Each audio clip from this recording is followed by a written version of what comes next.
Hello everyone, welcome back my YouTube channel M competitive classes. आज हम लोग video के माध्यम से मध्यकालीन भारत का अति महत्वपूर्ण सेशन मोहम्मद गजनबी, मोहम्मद गौरी एवं गुलाम वंश पूरा एक ही वीडियो में हम कंप्लीट करने वाले हैं। इससे पहले दोस्त, मैंने इस्लाम धर्म एवं भारत पर अरबों का आक्रमण वीडियो के ज़रिए मैंने रिवीजन करवा दिया है। अगर आप लोग उस वीडियो को नहीं देखे होंगे तो जाकर वीडियो को देख लीजिएगा। आज हम आप लोगों को पार्ट 2 करवाने वाले हैं और आइए हम लोग वीडियो की तरफ चलते हैं। इससे पहले अगर आप लोगों का ये सेशन, ये वीडियो रिवीजन करवाने का तरीका अगर पसंद आए तो वीडियो को चैनल को सब्सक्राइब कीजिएगा, लाइक कीजिएगा और अपने भाई को सपोर्ट कीजिएगा। हम लोग वीडियो की तरफ बढ़ते हैं। हम लोग सबसे पहले इस्लाम धर्म और भारत पर अरबों का आक्रमण के बाद जो पार्ट 2 है उसमें हम लोग तुर्क से देखने वाले हैं और हम लोग सेशन बाय सेशन इससे आगे भी वीडियो आएगा। आज हम लोग तुर्क के बारे में जानते चलते हैं और जो भी इम्पोर्टेंट जानकारी होगा हम लोग हैंड रिटन नोट्स के ज़रिए करने वाले हैं। सबसे पहले हम लोग बात करते हैं तुर्क की। इससे पहले हम लोग बात करते हैं तुर्क। तो तुर्क क्या था? चीन के उत्तर पश्चिम में स्थित Tajikistan, Uzbekistan, Afghanistan, Tajikistan, Uzbekistan एवं अफ़गानिस्तान के क्षेत्रों में एक असभ्य एवं बर्बर जनजाति जो खानाबदोश होती थी की तरह जीवन व्यतीत करता था, इस जनजाति को तुर्क कहा जाता था। चीन के उत्तर पश्चिम क्षेत्र में स्थित तजाकिस्तान, उज़्बेकिस्तान, अफ़गानिस्तान के क्षेत्रों में एक असभ्य एवं बर्बर जनजाति जो खानाबदोश की तरह जीवन व्यतीत करता था, इस जनजाति को तुर्क कहा जाता था। आगे बढ़ते हैं। अल्पतगिन नामक एक तुर्क ने अफ़गानिस्तान के उत्तर पश्चिम क्षेत्र में गजनी नामक स्थान पे 932 ईस्वी में एक स्वतंत्र तुर्क राज्य की स्थापना करता है जिसका नाम गजनी साम्राज्य पड़ा। गजनी साम्राज्य का स्थापना 932 ईस्वी में अल्पतगिन नामक एक तुर्क ने किया था जिसका नाम गजनी साम्राज्य पड़ा और राजधानी भी गजनी पड़ी। राजधानी कहाँ स्थापित किया गया? गजनी में। नेक्स्ट बात करते हैं। अल्पतगिन गजनी साम्राज्य पर 932 ईस्वी से लेकर 972 ईस्वी तक अर्थात कुल 40 वर्षों तक शासन किया। अल्पतगिन 932 से 972 ईस्वी तक कुल 40 वर्षों तक गजनी साम्राज्य पर शासन किया। अल्पतगिन का उत्तराधिकारी, इसकी डेथ हो जाती है। अल्पतगिन का उत्तराधिकारी पृथगिन बनता है जो एक अयोग्य शासक था। इसने कुल 972 ईस्वी से लेकर 977 ईस्वी तक अर्थात कुल 5 वर्षों तक गजनी पर शासन करता है। पृथगिन के बाद गजनी पर सुबुक्तगिन का शासन हुआ। पृथगिन की मृत्यु के बाद उसको जब गद्दी से हटा दिया जाता है तो उसके बाद सुबुक्तगिन उसका शासन करता है गजनी साम्राज्य पे, जो कि अल्पतगिन का दामाद एवं गुलाम था। यह गजनी की गद्दी पे 977 ईस्वी में बैठा तथा 998 ईस्वी तक कुल 29 वर्षों तक शासन किया। 977 ईस्वी से लेकर 998 ईस्वी तक कुल 29 वर्षों तक शासन किया। इसी के शासन के दौरान उसने भारत पर 986 ईस्वी में आक्रमण करता है जिसका कोई वास्तविक उल्लेख, विस्तृत व्याख्या नहीं किया गया इतिहास में। आगे हम लोग बात करते हैं। अब यहाँ से स्टार्ट होता है जो इम्पोर्टेंट चैप्टर है मोहम्मद गजनबी। यहाँ से हम लोग ध्यान से और बिल्कुल ध्यान से देखेंगे। 998 इसका शासनकाल देखते हैं तो 998 से लेकर 1030 ईस्वी तक, 998 से 1030 ईस्वी तक। पहले इसका पूरा बायोडाटा जानते हैं। जन्म कब हुआ था? तो जन्म हुआ था 1 नवंबर 971 ईस्वी को। जन्म कब हुआ था? 1 नवंबर 971 ईस्वी को। जन्म स्थान कहाँ था? तो गजनी था। किस वंश से संबंधित था? VVI है, बहुत बार पूछा गया, तो यामनी वंश से संबंधित था। इसका राज्यरोहण कब हुआ था? 998 ईस्वी में हुआ था। दरबारी कवि कौन था? दरबारी कवि इसका उत्वी और फिरदौसी था। दरबारी कवि कौन था? उत्वी और फिरदौसी। आगे बात करते हैं। इसके दरबार में जो विद्वान रहता था वो कौन कौन था? अल-बरूनी, बैहाकी, उत्वी और फिरदौसी। अल-बरूनी, बैहाकी, उत्वी और फिरदौसी। नेक्स्ट बात करते हैं महमूद गजनवी। महमूद गजनवी सुबुक्तगीन का पुत्र था। महमूद गजनवी किसका पुत्र था? सुबुक्तगीन का पुत्र था और उसका उत्तराधिकारी भी।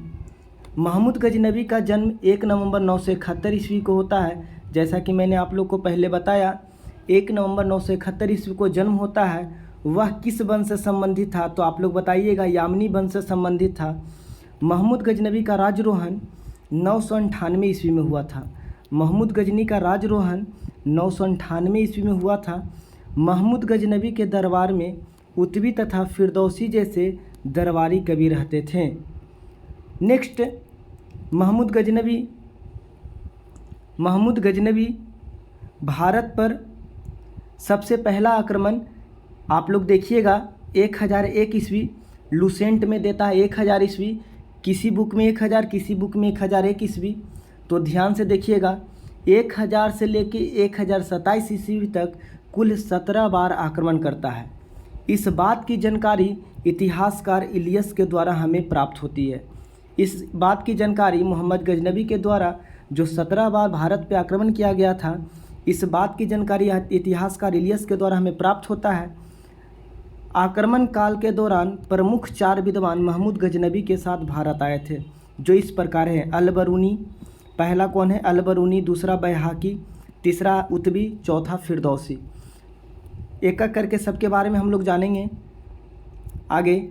महमूद गजनवी भारत पर आक्रमण करने से पहले बुतसिकन नामक नए नाम को धारण किया था। बुतसिकन का अर्थ होता है मंदिरों को तोड़ने वाला। ध्यान से सुनिएगा, जिसका अर्थ होता है मंदिरों को तोड़ने वाला। और उसी समय गजनी ने जिहाद का नारा दिया था।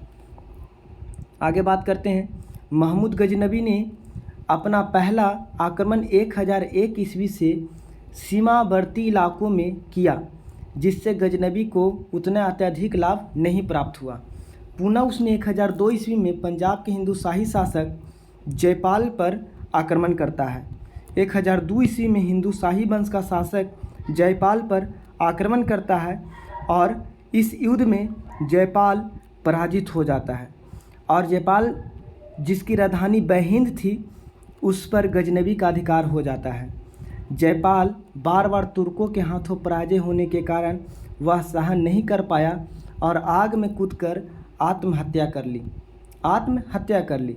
महमूद गजनवी का सबसे चर्चित आक्रमण, ये पॉइंट जो है बहुत इम्पोर्टेंट है, ध्यान से सुनिएगा।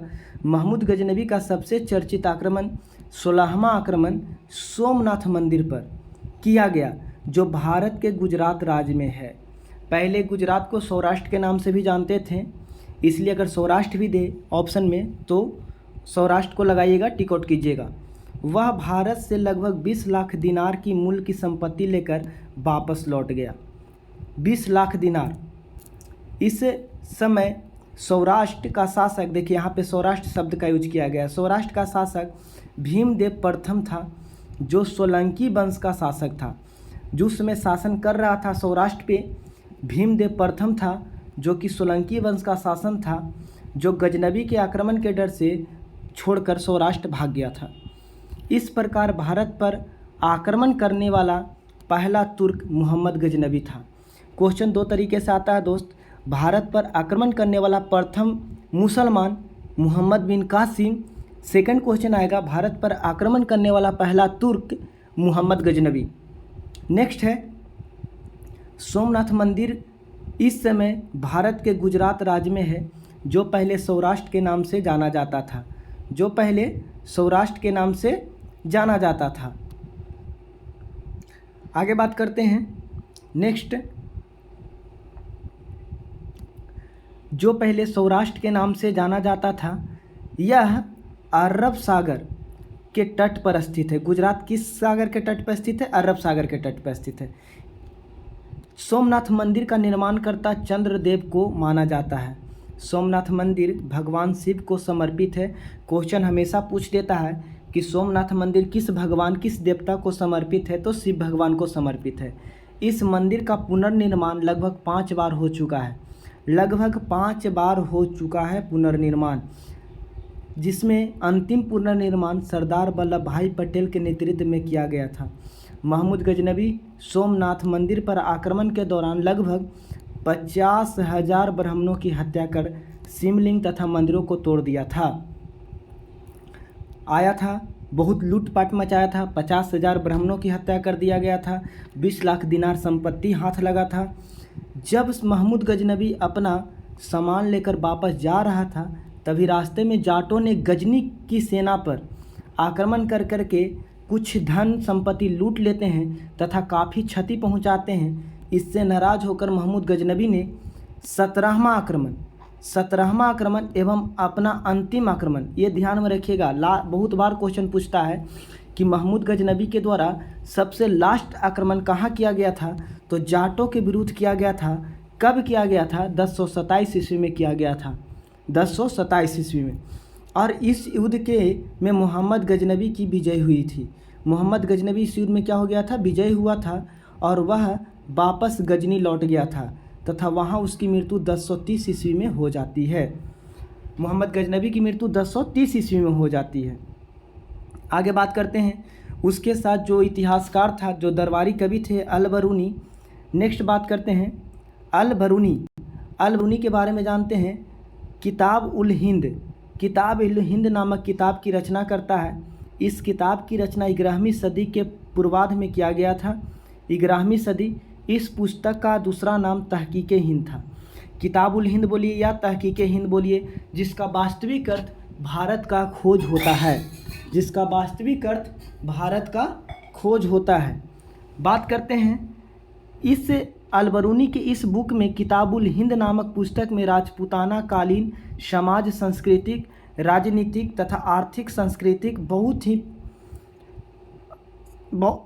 बहुत ही सुंदर वर्णन किया गया है। 11वीं शताब्दी का दर्पण भी इस बुक को कहा जाता है। नेक्स्ट है इतिहासकार बैहाकी के बारे में जानते हैं। बैहाकी ने तारीख़े सुबुक्तगीन नामक पुस्तक लिखा था। तारीख़े सुबुक्तगीन नामक पुस्तक के रचयिता कौन है? बैहाकी। नेक्स्ट है फिरदौसी के द्वारा जो बुक लिखा गया था, उस बुक का नाम शाहनामा है। क्वेश्चन हमेशा आता है, बहुत इंपॉर्टेंट है। शाहनामा नामक पुस्तक के लेखक कौन है? फिरदौसी। आगे बात करते हैं, सुल्तान की उपाधि धारण करने वाला प्रथम शासक मोहम्मद गजनवी था।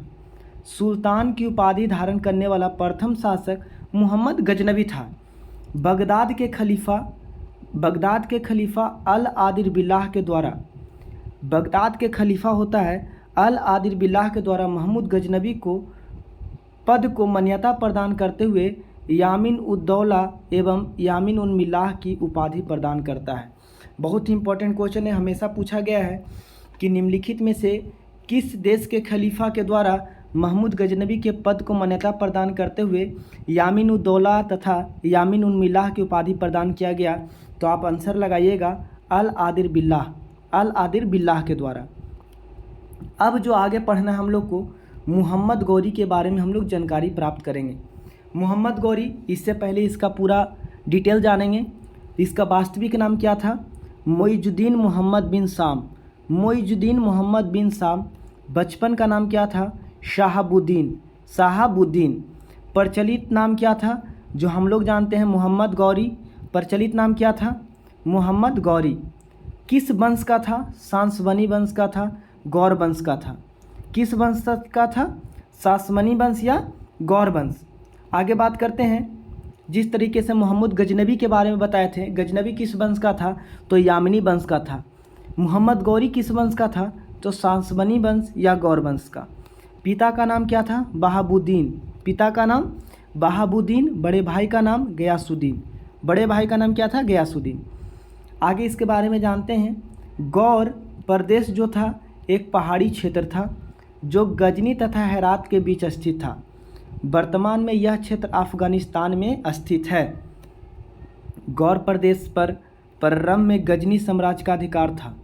गौर प्रदेश में पररम में शुरुआत से गजनी साम्राज्य का अधिकार था, परंतु मोहम्मद गौरी का बड़ा भाई गयासुद्दीन ने गौर प्रदेश को गजनी से स्वतंत्र कराकर एक स्वतंत्र राज्य की स्थापना करता है और वह इसकी सीमाओं का उतना अधिक विकास नहीं कर पाया। गयासुद्दीन के बाद 1173 ईस्वी में मोहम्मद गौरी गौर का शासक बनता है। मोहम्मद गौरी गौर प्रदेश का शासक बनता है। मोहम्मद गौरी पहला गौर शासक बना जिसने भारत में मुस्लिम साम्राज्य की स्थापना किया।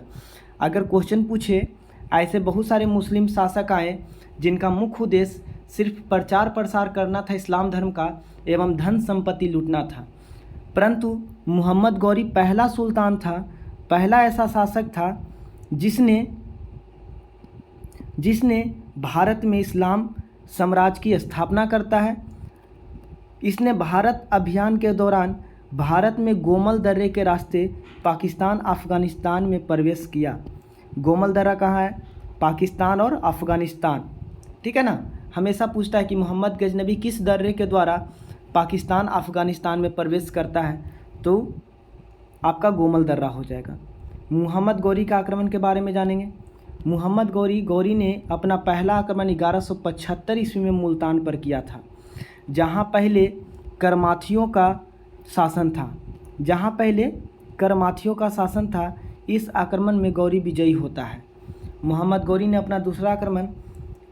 गौरी के द्वारा अपना दूसरा आक्रमण 1178 ईस्वी में गुजरात पर किया गया। इस समय वहाँ का शासक भीम द्वितीय था। कौन था? भीम द्वितीय था और भीम द्वितीय सोलंकी वंश का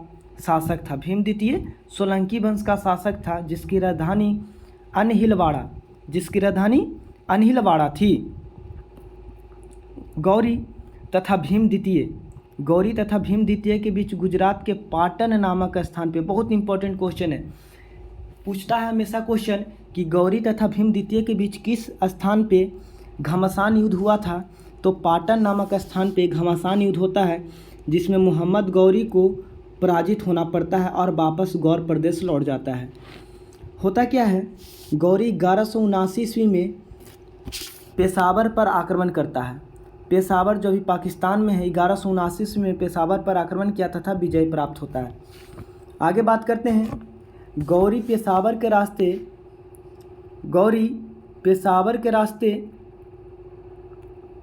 भारत पर पृथ्वीराज चौहान के बीच 1191 ईस्वी में आक्रमण करता है, जिसे तराइन का प्रथम युद्ध कहा जाता है।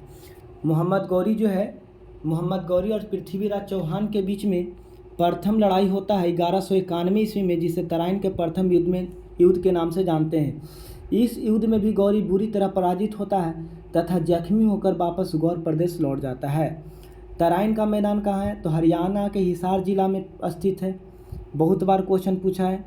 तराइन का सेकंड युद्ध मोहम्मद गौरी कहाँ मानने वाला था दोस्त? उस फिर से आक्रमण करता है 1192 ईस्वी में। इस बार गौरी तथा पृथ्वीराज चौहान के बीच युद्ध हुआ, जिसमें गौरी विजय प्राप्त हो जाता है और पृथ्वीराज चौहान मारा जाता है। चौहान का राज दिल्ली से अजमेर तक फैला हुआ था। पृथ्वीराज चौहान का जो राज्य था, शासन था, दिल्ली से अजमेर तक फैला हुआ था। राजधानी अजमेर थी। इस क्षेत्र पर अब अधिकार हो गया था किसका? तो मोहम्मद गौरी का। नेक्स्ट है पृथ्वीराज चौहान वंश का शासक था। पृथ्वीराज चौहान जो था, चौहान वंश का शासक था, जिसके दरबारी कवि का नाम चंदवर दाई था, जिसने पुस्तक पृथ्वीराज रासो के रचना किया था।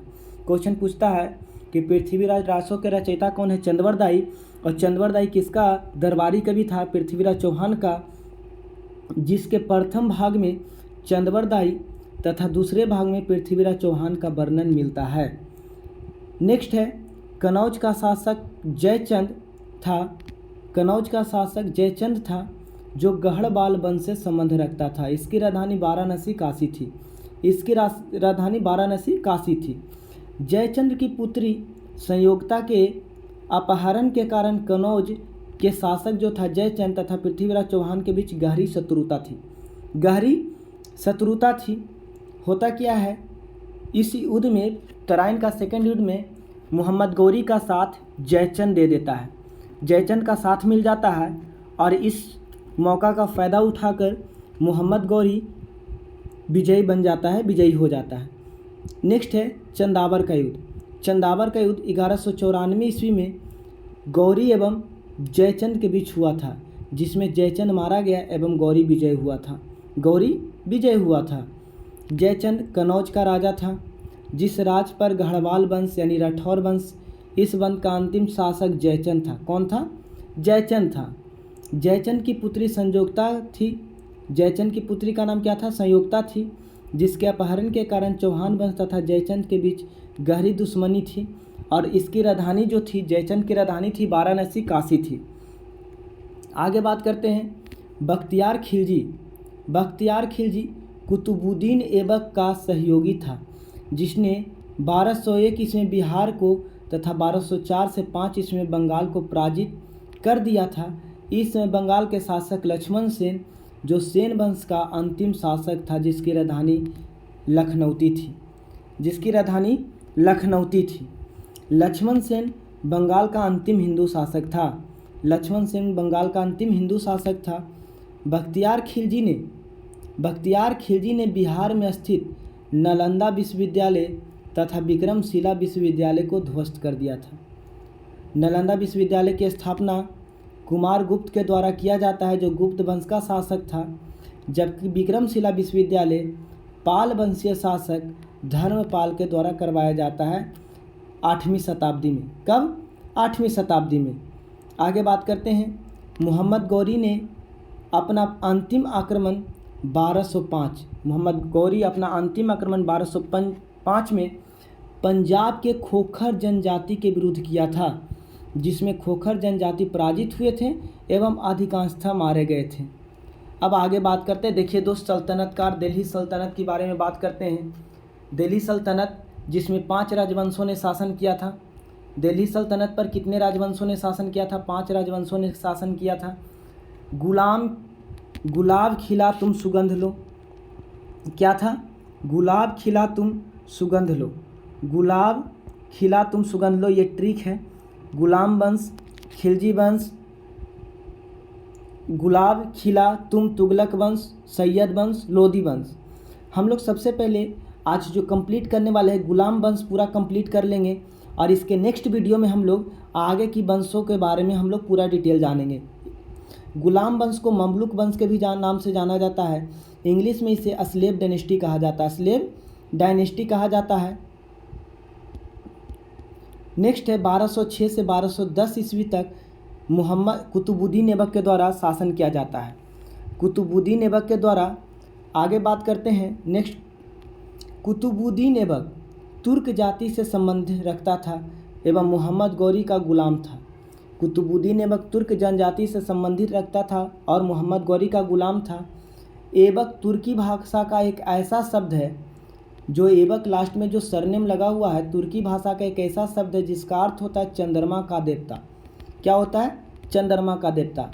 नोट में देखिएगा, गुलामों को फारसी में बंदगा कहा जाता है, बंदगा, तथा इन्हें सैनिक सेवा के लिए खरीदा जाता था। किस लिए? सैनिक सेवा के लिए खरीदा जाता था।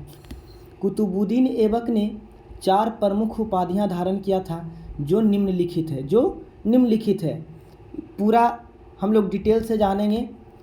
लाल बख्श, क्या कहा जाता है कुतुबुद्दीन ऐबक को? लाल बख्श, जिसका मतलब होता है लाखों का दान देने वाला। पील बख्श का मतलब होता है हाथियों को दान देने वाला। हातिम द्वितीय, इसका मतलब होता है लोगों के प्रति उदारता रखने वाला। कुरान खां मतलब होता है, इसका मतलब लय के साथ कुरान पढ़ने वाला। नेक्स्ट है, हम लोग जानेंगे कुतुबुद्दीन ऐबक के बारे में। कुतुबुद्दीन ऐबक का जन्म 1150 ईस्वी में तुर्किस्तान के एक गुलाम परिवार में हुआ था। परिवार से बिछड़ जाने के कारण इसे अजीज कुको के हाथों बेच दिया गया, जिसने कुतुबुद्दीन ऐबक को अपने बेटे की तरह लालन पालन पोषण किया। अजीज कुकी की मृत्यु के बाद कुतुबुद्दीन ऐबक गजनी के बाजार में बेच दिया गया। अजीज कुकी के मृत्यु के बाद कुतुबुद्दीन ऐबक को गजनी के बाजार में बेच दिया जाता है। इसे मोहम्मद गौरी ने खरीदा था। जिसे मोहम्मद गौरी के द्वारा खरीद लिया जाता है। मोहम्मद गौरी ने ऐबक के प्रतिभा से खुश होकर उसे अमीर-ए-आखूर का पद प्रदान किया। मोहम्मद गौरी जो था, कुतुबुद्दीन ऐबक के प्रतिभा से खुश होकर अमीर-ए-आखूर का पद प्रदान किया, जिसका अर्थ होता था घोड़े के अस्तबल का प्रबंधक। नेक्स्ट है 1192 ईस्वी में 1192 ईस्वी में तराइन का द्वितीय युद्ध जीतने के बाद मोहम्मद गौरी ने ऐबक को सूबेदार का पद प्रदान किया था और उसके बाद कुतुबुद्दीन ऐबक ने 1206 ईस्वी में गुलाम वंश की स्थापना किया। 1206 ईस्वी में गुलाम वंश की स्थापना किया, जिसे मुमलुक वंश, इंग्लिश में डायनेस्टी वंश कहा जाता है। ऐबक ने अपनी राजधानी लाहौर बनाया था। ऐबक के द्वारा बनाया गया राजधानी कहाँ थी? लाहौर। कहाँ थी? लाहौर। तथा 25 जून 1206 ईस्वी को कुतुबुद्दीन ऐबक ने अपना राज्याभिषेक करवाया तथा उसने मलिक तथा सिपह सिलार, बहुत इंपॉर्टेंट क्वेश्चन है, कौन कौन सी उपाधि धारण किया था? तो मलिक एवं सिपह सलार की उपाधि धारण किया था और गद्दी पे बैठा था। कुतुबुद्दीन ऐबक ने 1195 से 1199 के बीच राय पिथौरागढ़ का किला को ध्वस्त कर वहाँ कुब्बतुल इस्लाम मस्जिद नामक मस्जिद का निर्माण करवाया। कुतुबुद्दीन ऐबक ने अजमेर में एक संस्कृत विद्यालय को ध्वस्त कर वहाँ 2.5 दिन का झोपड़ा का निर्माण करवाया। 2.5 दिन का झोपड़ा नामक मस्जिद का निर्माण करवाया। आगे बात करते हैं कुतुबुद्दीन ऐबक ने अपने गुरु सूफी संत बख्तियार काकी, क्वेश्चन बहुत बार पूछा गया है कि निम्नलिखित में से कौन से गुरु के याद में कुतुबुद्दीन ऐबक ने 1199 के दिल्ली के दक्षिण में कुतुब मीनार की नींव डाली थी? तो आपको आंसर बताना होगा बख्तियार काकी। क्या? बख्तियार काकी। बख्तियार काकी की याद में कुतुबुद्दीन ऐबक ने कुतुब मीनार बनवाया था, नींव डाला था। कुतुबुद्दीन ऐबक की मृत्यु 1206 ईस्वी में हो जाने के कारण इसका जो निर्माण कार्य था अधूरा रह गया, जिसे 1230 से लेकर 1231 ईस्वी में इल्तुतमिश के द्वारा पूरा करवाया गया। कुतुब मीनार लाल बलुआ ईंट की बनी हुई है। कुतुब मीनार लाल बलुआ ईंट की बनी हुई है, जिसकी लंबाई 72.5 मीटर है तथा आधार का व्यास 14.3 मीटर है। कुतुब मीनार की पाँचवीं और अंतिम मंजिल बहुत इंपॉर्टेंट क्वेश्चन है, ध्यान से देखिएगा। तुगलक वंश का शासक फिरोज शाह तुगलक के द्वारा करवाया गया था 1368 से 1369 के बीच में। क्या होता है, कुतुब मीनार की जो सबसे लास्ट वाली मंजिल होती है, बिजली कड़कने के कारण, बिजली के गिरने के कारण ध्वस्त हो जाता है, जिसका निर्माण कार्य तुगलक वंश के शासक फिरोज शाह तुगलक के द्वारा किया जाता है। कुतुब मीनार का ऊपरी भाग जर्जर और कमज़ोर हो जाने के कारण इसका मरम्मत कार्य सिकंदर लोदी के द्वारा भी करवाया गया था। कुतुब मीनार का ऊपरी भाग जर्जर और कमज़ोर हो जाने के कारण इसका मरम्मत कार्य सिकंदर लोदी के द्वारा भी करवाया गया था। कुतुब मीनार को यूनेस्को ने विश्व धरोहर की सूची में 1993 में शामिल किया था। पूछा जाता है क्वेश्चन, कुतुब मीनार को यूनेस्को की विश्व धरोहर की सूची में कब शामिल किया गया? 1993। कुतुबुद्दीन ऐबक की मृत्यु चौगान खेलते समय हो जाती है घोड़े से गिरकर। देखिए यहाँ पे लिखा हुआ है कुतुबुद्दीन ऐबक चौगान खेलने का बहुत बड़ा शौकीन था, इसीलिए उसकी मृत्यु 1210 ईस्वी में चौगान खेलते हुए गिरकर घोड़े से हो गई, जो हम लोग अभी आम भाषा में पोलो कहते हैं। आगे बात करते हैं कुतुबुद्दीन ऐबक की मृत्यु लाहौर में हो जाती है। कुतुबुद्दीन ऐबक की मृत्यु लाहौर में हो जाती है, इसीलिए उसे लाहौर में ही दफना दिया जाता है, जिसे आज पाकिस्तान सरकार ने संरक्षण प्रदान किया है। आगे बात करते हैं चौगान खेल का जन्म। जिस खेल को खेलते हुए कुतुबुद्दीन ऐबक की मृत्यु हो जाती है, चौगान खेल का जन्म भारत के मणिपुर राज्य में हुआ था, परंतु इस खेल का प्रचलित करने का श्रेय तुर्कों को जाता है। किसको जाता है? तुर्कों को जाता है। आगे बात करते हैं कुतुबुद्दीन ऐबक का उत्तराधिकारी आराम शाह बनता है। कुतुबुद्दीन ऐबक का उत्तराधिकारी आराम शाह बनता है, जो 1210 ईस्वी में दिल्ली की गद्दी पर बैठ जाता है। कुतुबुद्दीन ऐबक की मृत्यु के समय इल्तुतमिश जो था, बहुत इंपॉर्टेंट क्वेश्चन है, इल्तुतमिश जो था बदायूं का गवर्नर था। ये बार बार क्वेश्चन पूछा गया कि कुतुबुद्दीन ऐबक की मृत्यु के समय इल्तुतमिश कहाँ का गवर्नर था? बदायूं का गवर्नर था।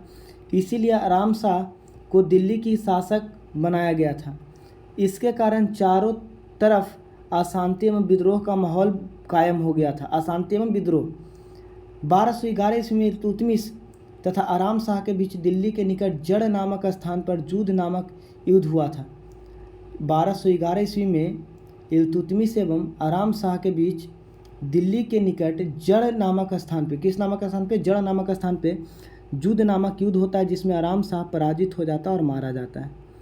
इस युद्ध के बाद इल्तुतमिश गद्दी पे बैठता है, जिसका शासनकाल 1211 से लेकर 1236 ईस्वी तक रहता है। इल्तुतमिश के बारे में पहले थोड़ा सा जानते हैं। इल्तुतमिश जो है एक तुर्की भाषा का शब्द है, जिसका अर्थ होता है साम्राज्य का विस्तार। इल्तुतमिश का अर्थ क्या होता है? साम्राज्य का विस्तार। इल्तुतमिश एक इलवरी तुर्क था। ये हमेशा क्वेश्चन पूछता है कि इलवरी तुर्क निम्नलिखित में से कौन था? इल्तुतमिश, जो कुतुबुद्दीन ऐबक का दामाद एवं गुलाम था। इल्तुतमिश का जन्म तुर्किस्तान के तुर्क जनजाति इलवरी प्रजाति में हुआ था। तुर्क जनजाति के इलवरी प्रजाति में हुआ था। इनके पिता का नाम इलम खां इलवरी प्रजाति के सरदार थे। इल्तुतमिश का बचपन खुशहाली में गुजरा था। इल्तुतमिश रूपवान एवं गुणवान दोनों था, इसलिए इसके भाई लोग इससे ईर्ष्या करते थे। इसलिए उसके भाई लोग उसे धोखे से बुखारा नामक स्थान पे सद्र ए जहाँ के हाथों बेच दिया था। आगे बात करते हैं सद्र ए जहाँ। इल्तुतमिश ने इल्तुतमिश को जमालुद्दीन मोहम्मद चुस्कवान के हाथों बेच दिया गया। सद्र ए जहाँ पे बिका था इल्तुतमिश को, वहाँ उसने जमालुद्दीन मोहम्मद चुस्कवान के हाथों बेच दिया। जमालुद्दीन मोहम्मद चुस्कवान ने इल्तुतमिश को बेचने गजनी के बाज़ार में ले गया। मोहम्मद गौरी जो था इल्तुतमिश के प्रभाव से प्रभावित हुआ और उन्हें खरीदने का प्रयास किया, परंतु असफल रहा। इसी कारण मोहम्मद गौरी ने गजनी में इल्तुतमिश की खरीद बिक्री पर प्रतिबंध लगा दिया। क्या लगा दिया? प्रतिबंध लगा दिया। कुतुबुद्दीन ऐबक जब गुजरात अभियान से लौट रहा था, तब वह इल्तुतमिश से मिलकर बहुत प्रभावित हुआ था। कुतुबुद्दीन ऐबक जब गुजरात अभियान से लौट रहा था, तब वह इल्तुतमिश से मिलकर बहुत प्रभावित हुआ और गौरी से इल्तुतमिश को खरीदने का आग्रह किया और अनुमति पाकर वह इल्तुतमिश को लेकर दिल्ली आ गया। कुतुबुद्दीन ऐबक ने इल्तुतमिश को सबसे पहला पद सर ए जहांदार नामक पद प्रदान किया। होता क्या है, जब कोई चीज़ पसंद आ जाए तो उसकी कितनी भी कीमत लगाई जा सकती है। उसी तरीके से कुतुबुद्दीन ऐबक जो था इल्तुतमिश को सबसे पहला पद सर ए जहांदार की पद प्रदान किया, जिसका अर्थ होता है अंगरक्षकों का प्रधान। आगे बात करते हैं मोहम्मद गौरी इल्तुतमिश के कार्यों से प्रभावित होकर उसे गुलामी की दास्ता से मुक्त कर दिया। मोहम्मद गौरी था, इल्तुतमिश के कार्य से देखकर कार्य से प्रसन्न होकर उसको गुलामों की दास्ता से मुक्त कर दिया गया। आगे बात करते हैं नेक्स्ट, दिल्ली सल्तनत का प्रथम सुल्तान इल्तुतमिश था। दिल्ली सल्तनत का प्रथम सुल्तान इल्तुतमिश था। आगे बात करते हैं गुलाम वंश का शासक कुतुबुद्दीन ऐबक है, लेकिन वास्तविक संस्थापक इल्तुतमिश को माना जाता है। होता क्या है, वास्तविक संस्थापक किसे कहा जाता है? जिसके शासनकाल में साम्राज्य का अत्यधिक विस्तार हो, उसके सीमाओं का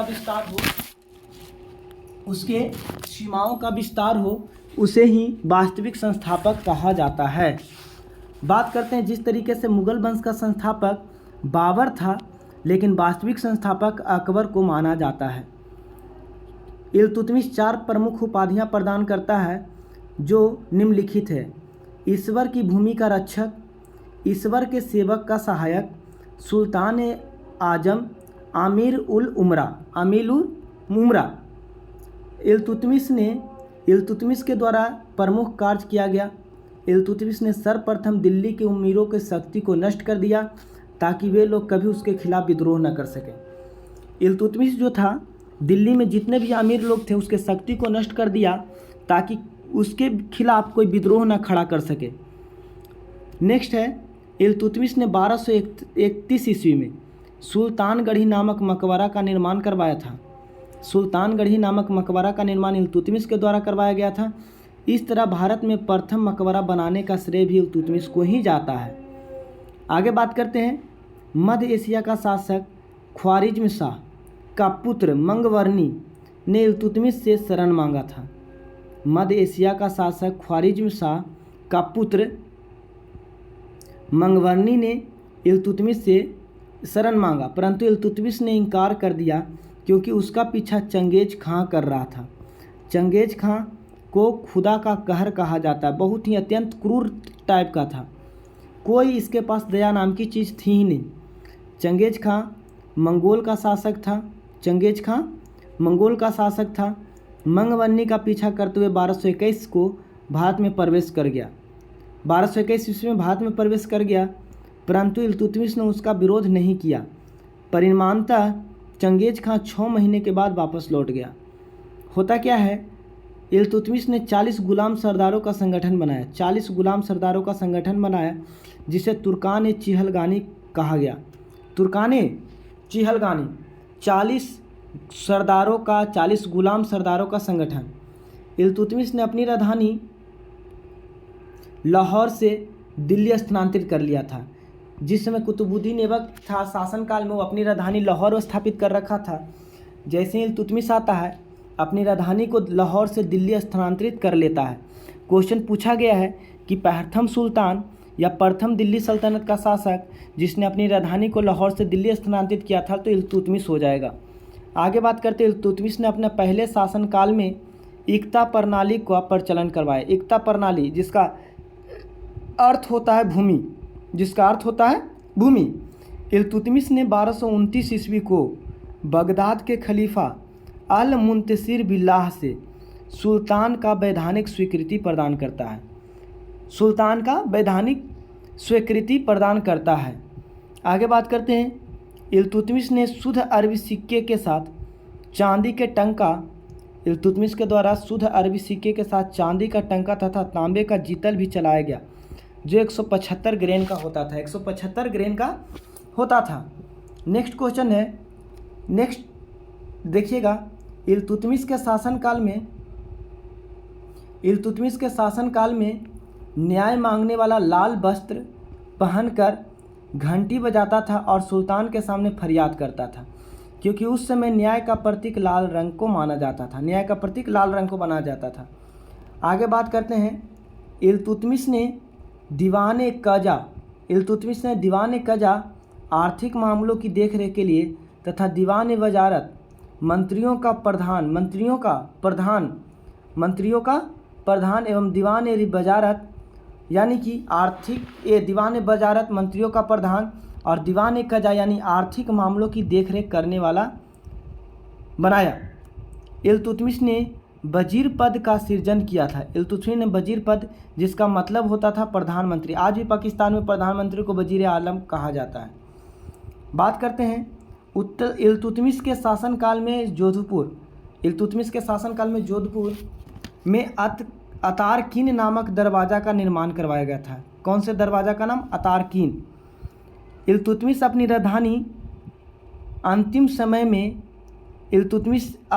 अंतिम समय में खोखर जनजाति के विरुद्ध 1236 ईस्वी में अभियान छेड़ा था। क्वेश्चन हमेशा आता है, इल्तुतमिश के द्वारा अपना सबसे अंतिम आक्रमण खोखर जनजाति के विरुद्ध कब 1236 ईस्वी में किया था। इस अभियान में दौरान तबीयत खराब हो गई और उसकी मृत्यु हो गई। जब जैसे ही इल्तुतमिश की मृत्यु होती है, दिल्ली की गद्दी पे रजिया सुल्तान बैठ जाती है और इसका शासनकाल 1236 से 1240 ईस्वी तक होता है। 1236 से 1240 ईस्वी तक होता है। ध्यान रखिएगा, इल्तुतमिश ने मरने से पहले 1232 ईस्वी में अपना उत्तराधिकारी रजिया सुल्तान को घोषित कर देता है। इस घोषणा का प्रमाण में एक सिक्के पर रजिया तथा इल्तुतमिश चित्र भी अंकित करवाता है।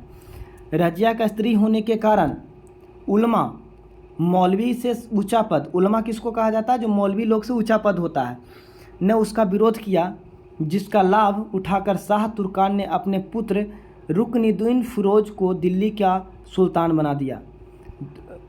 रुकनुद्दीन फिरोज को दिल्ली का सुल्तान बना दिया गया। रुकनुद्दीन फिरोज एक आयोग शासक था। कौन सा शासक था? आयोग शासक था। इसीलिए दिल्ली की गद्दी पर उसकी मां शाह तुर्कान का प्रभाव छाया रहा, जिसे दिल्ली के अमीरों ने नकार दिया था। मात्र 6 माह का शासन करने के बाद रुकनुद्दीन फिरोज को गद्दी से उतारकर दिल्ली की जनता तथा दिल्ली के अमीरों ने 1236 ईस्वी में रजिया सुल्तान को, किसको? रजिया सुल्तान को दिल्ली का सुल्तान बना दिया। दिल्ली का सुल्तान बना दिया गया। रजिया सुल्तान का जन्म 1205 ईस्वी में, कब होता है? 1205 ईस्वी में बदायूं उत्तर प्रदेश में होता है।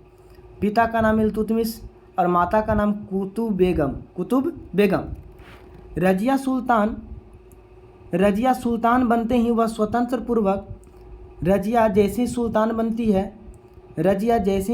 बनती है वह पुरुषों की तरह, किसके तरह?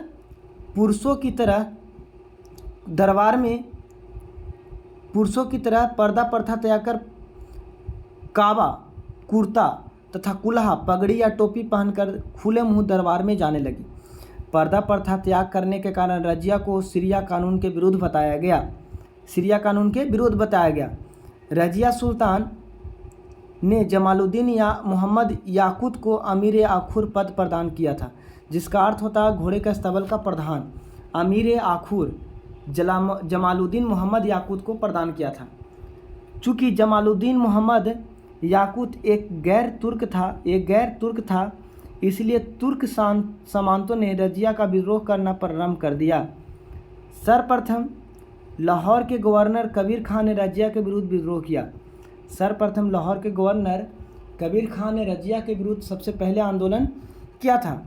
तुर्क सामंतों ने भटिंडा, पंजाब के इक़्तिदार अल्तुनिया को रजिया के विरुद्ध विद्रोह करने के लिए उकसाया और वह विद्रोह करने के लिए तैयार हो गया। रजिया दिल्ली से भटिंडा की ओर सेना लेकर अल्तुनिया को पराजित करने के लिए आगे बढ़ी। तभी तुर्क सामंतों ने मलिक जमालुद्दीन याकूत की हत्या कर दिया जाता है। तुर्क सामंतों ने मलिक जमालुद्दीन याकूत की हत्या कर देता है और रजिया को तबर हिंद किला में बंद कर दिया जाता है। तुर्क सामंतों ने रजिया को बंदी बनाकर 1240 ईस्वी को दिल्ली की गद्दी पर बहराम शाह को बैठा दिया जाता है। किसको बैठा दिया जाता है? बहराम शाह को।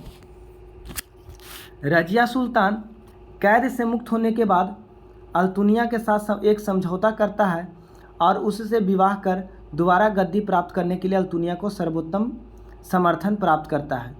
कोई भी हस्बैंड अपने वाइफ का ही समर्थन करेगा बाबू। भटिंडा से दिल्ली आने के क्रम में कैथल नामक स्थान पे, बहुत इंपॉर्टेंट क्वेश्चन है, ध्यान दीजिएगा, हमेशा पूछने वाला क्वेश्चन है। भटिंडा से दिल्ली आने के क्रम में कैथल नामक स्थान पे बहराम शाह के डाकुओं के द्वारा 1240 ईस्वी में रजिया सुल्तान का हत्या कर दिया जाता है। रजिया सुल्तान का हत्या करवा दिया जाता है। इस प्रकार रजिया सुल्तान का प्रभाव समाप्त हो गया। नेक्स्ट बात करते हैं, इतिहासकारों ने रजिया को उच्च कोटि का शासका सुल्तान बताया था, परंतु उसकी असफलता का मूल कारण उसका स्त्री होना था। रजिया सुल्तान भारत की प्रथम महिला शासका कहा जाता है। रजिया सुल्तान को भारत की प्रथम महिला शासका कहा जाता है। बहराम शाह, उसके बाद गद्दी पे कौन बैठता है? बहराम शाह 1240 से 1242 ईस्वी तक।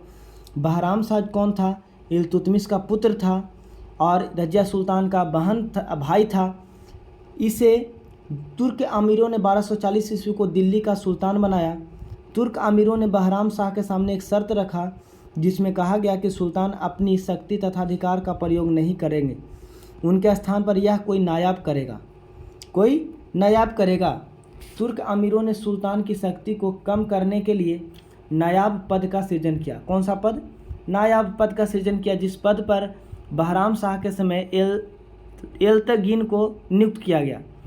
वजीर किसे कहा जाता है दोस्त? वजीर प्रधानमंत्री को कहा जाता है। प्रधानमंत्री के पद पर मुहाजुद्दीन को नियुक्त किया गया। बहराम शाह एक क्रोधी व्यक्ति था, जो अपने क्रोध में बस में रक्तपान करने की लिए प्रसिद्ध था। एल्त्तगिन की बढ़ती शक्ति को देखकर बहराम शाह ने उसकी हत्या करवा दिया और सुल्तान के सभी अधिकार अपने हाथ में ले लिए। 1241 ईस्वी में ताथर के नेतृत्व में मंगोलों ने भारत पर आक्रमण किया, जो लाहौर का जीतकर 1241 ईस्वी में किया था। तायर के नेतृत्व में मंगोलों ने भारत पर आक्रमण किया था, जो लाहौर को जीतकर दिल्ली की ओर बढ़ रहा था। आगे बात करते हैं, नेक्स्ट है बहराम शाह के विरुद्ध भड़क गए 1242 ईस्वी में सभी तुर्क सामंतों ने बहराम शाह पर आक्रमण कर दिया और गद्दी से उतारकर 1242 ईस्वी में उसकी हत्या कर दिया। तुर्क अमीरों ने बहराम शाह के स्थान पर 1242 ईस्वी में अलाउद्दीन मसूद शाह को दिल्ली का सुल्तान बनाया, जो रुकनुद्दीन फिरोज का पुत्र था। अलाउद्दीन मसूद शाह उसी शर्त पर सुल्तान बनाया गया जिस शर्त पर बहराम शाह को बनाया गया था। आगे बात करते हैं, अलाउद्दीन मसूद शाह के शासनकाल 1242 से 46 यानी 5 वर्ष तक रहा। इस दौरान नायब के पद पर मलिक कुतुबुद्दीन हसन को नियुक्त किया गया था और अमीर आखुर पद पर वरकुस को नियुक्त किया गया था। बरकुस की हत्या करने के बाद अमीर हाजिब के पद बलबन को नियुक्त कर दिया गया, जिसे मसूद शाह के विरुद्ध षड्यंत्र रचकर 1246 ईस्वी में उसे गद्दी से उतार दिया गया। मसूद शाह के विरुद्ध षड्यंत्र रचकर गद्दी से उतार दिया गया। बात करते हैं 1246 ईस्वी में गद्दी से उतार दिया गया। बलबन ने 1245 ईस्वी में दिल्ली पर होने वाले मंगोल आक्रमण को विफल कर दिया था। मंगोल आक्रमण जो हुआ था बलबन के समय में हुआ था, जिसके कारण उसका वर्चस्व और सुल्तान से नज़दीकियाँ बढ़ने लगा और उसे मौका मिल गया। नेक्स्ट बात करते हैं नसरुद्दीन मोहम्मद शाह ये 1246 से 1266 ईस्वी तक रहा था गद्दी पे। मसूद शाह के बाद बलबन ने इल्तुतमिश का सबसे छोटे पुत्र नसरुद्दीन मोहम्मद शाह को दिल्ली का सुल्तान बना दिया गया। बलबन का सबसे छोटा पुत्र नसरुद्दीन मोहम्मद का शासनकाल 1246 से 66 ईस्वी तक रहा था। नसरुद्दीन मोहम्मद एक संत विचार का व्यक्ति था। वह धार्मिक कार्यों में अपना समय व्यतीत करता था। वह कुरान की कॉपी और टोपी सिलकर बेचने से जो पैसा प्राप्त होता था, उसी से वह अपना परिवार तथा अपने खर्च का वहन करता था। बलबन नसरुद्दीन महमूद के शासनकाल में नायब तथा अमीर हाजिब के पद पर नियुक्त था। बलबन जो था नसरुद्दीन मोहम्मद शाह के शासनकाल में नायब तथा अमीर हिजाब के पद पर नियुक्त था। नसरुद्दीन मोहम्मद बलबन के आगे आत्मसमर्पित था, अर्थात वो नाम मात्र का सुल्तान था और शासन की बागडोर बलबन के हाथों में था। नसरुद्दीन मोहम्मद ने बलबन को उसके कार्यों से प्रभावित होकर उलू खां की उपाधि प्रदान किया था। हमेशा क्वेश्चन आता है कि बलबन को उलू खां की उपाधि किसने प्रदान किया था, तो उलू खां की उपाधि प्रदान किया था किसके द्वारा, तो आपका नसरुद्दीन महमूद शाह के द्वारा। आगे बात करते हैं, बलबन ने सुल्तान से रिश्ता जोड़ने के लिए 1249 ईस्वी को अपनी पुत्री का विवाह नसरुद्दीन महमूद के साथ तथा उसकी पुत्री का विवाह अपने पुत्र बुगारा खां के साथ किया था। आगे बात करते हैं, नसरुद्दीन महमूद शाह की मृत्यु के बाद उसका उत्तराधिकारी का दावेदार बलबन बना। क्योंकि नसरुद्दीन महमूद का कोई पुत्र नहीं था, उसकी मृत्यु 1266 ईस्वी में हो गई थी। मृत्यु कब हो गई थी? 1266 ईस्वी में। नेक्स्ट जो शासक बनता है बलबन बनता है। नेक्स्ट शासक बलबन बनता है। बलबन 1266 से 86 ईस्वी तक रहता है। बलबन जो था अफर सिया वंश का, बलबन अफर सिया वंश की स्थापना किया था, जिसे बलबनी वंश भी कहा जाता है। बलबन ने जिले इलाही की उपाधि धारण किया था, जिसका अर्थ होता है ईश्वर का प्रतिबिंब। बलबन के दो पुत्र था, शहजादा मोहम्मद शाह और शहजादा बुगारा खां। बलबन शहजादा मोहम्मद को लाहौर, मुल्तान तथा दिवालपुर का सूबेदारी सौंप दिया। लाहौर, मुल्तान और दिवालपुर का सूबेदारी सौंप दिया। बलबन ने निम्न शासकों के शासनकाल में निम्न पदों पर था। सबसे पहले बात करते इल्तुतमिश के समय में सुल्तान का सेवक था। रजिया सुल्तान के समय में अमीर शिकार था। बहराम शाह के शासनकाल में अमीर आखुर था। मसूद शाह के शासनकाल में अमीर हाजिब था। आगे बात करते हैं नासरुद्दीन मोहम्मद अमीर हाजिब और नायाब के पद पे था। अमीर हाजिब एवं नायाब के पद पर था। बलबन के द्वारा किए गए महत्वपूर्ण कार्य। बलबन ने अपने शत्रुओं के प्रति लौह एवं रक्त नीति का प्रयोग किया था। लौह एवं रक्त नीति का प्रयोग बलबन के द्वारा किया गया था, जो अत्यंत ही कठोर नीति थी। सेकंड है, बलबन ने सिजदा एवं पैबोस प्रथा का प्रचलन किया था। सिजदा और पैबोस प्रथा क्या है, इसके बारे में जानेंगे। और इसी कारण इसे इस्लाम विरोधी भी कहा जाता है। और इसी कारण इस कार्य को इस्लाम विरोधी भी क्या कहा जाता है। नेक्स्ट बात करते हैं, बलबन ने फारसी रीति रिवाज के आधार पर नवरोज उत्सव का प्रारंभ करवाया। ये क्वेश्चन बहुत ही फेमस है कि नवरोज उत्सव का प्रारंभ किसके द्वारा करवाया गया, तो बलबन के द्वारा। किस धर्म का है, तो पारसी धर्म का है। बलबन ने अपने दरबारियों के लिए ड्रेस कोड का प्रचलन करवाया था। ड्रेस कोड मतलब जो भी है, मेरा जो स्टाफ है, मेरा जो कर्मचारी है, मेरा जो दरबारी, उसके लिए ड्रेस कोड स्थापित किया था। बलबन ने सर्वप्रथम निजी अंगरक्षकों को रखने की प्रथा चलवाया था। निजी अंगरक्षक, अपना पर्सनल सेक्रेटरी। बलबन ने तुर्कान चहलगानी को समाप्त कर एकता प्रणाली पुनर्गठन किया गया था। अभी हाल ही में क्वेश्चन में आया था कि एकता प्रणाली का शुरुआत कौन किया, बलबन ने किया। तुर्कान चहलगानी को समाप्त कर दिया। बलबन अपना मकबरा तथा लाल महल का निर्माण करवाया था। बलबन के द्वारा अपना मकबरा तथा लाल महल का निर्माण करवाया गया था। नेक्स्ट बात करते हैं शुद्ध इस्लामिक पद्धति। शुद्ध इस्लामिक पद्धति में निर्मित पहला मकबरा बलबन ने बनवाया था। पहला मकबरा बलबन ने बनवाया था, शुद्ध इस्लामिक पद्धति में प्रचलित। बलबन एक इलवरी तुर्क था। बलबन एक किस जनजाति का था, अलवरी तुर्क था। इसका असली नाम बहाउद्दीन बलबन था। बात करते हैं आगे। बहाउद्दीन को ख्वाजा जमालुद्दीन बंसरी नामक एक व्यापारी ने खरीद कर दिल्ली लाया था। बहाउद्दीन को बलबन को ख्वाजा जमालुद्दीन बंसारी नामक एक व्यापारी ने खरीद कर दिल्ली लाया। तभी इल्तुतमिश ग्वालियर अभियान से लौटते हुए 1232 से 33 ईस्वी में इसे खरीदा था।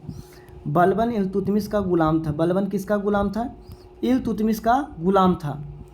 बलबन के कथानुसार, जब मैं निम्न जाति के लोगों को देखता हूँ, व्यक्ति को देखता हूँ, तो मेरे शरीर के नब्ज क्रोध से भड़कने लगते हैं। आगे बात करते हैं। बलबन खां के पुत्र शहजादा मोहम्मद खां मंगोल आक्रमण के दौरान मारा गया था। बलबन का पुत्र शहजादा मोहम्मद खां मंगोल आक्रमण के दौरान मारा गया, जिसके कारण बलबन पुत्र वियोग में डूब गया और उसी कारण 1287 में इसकी मृत्यु हो जाती है।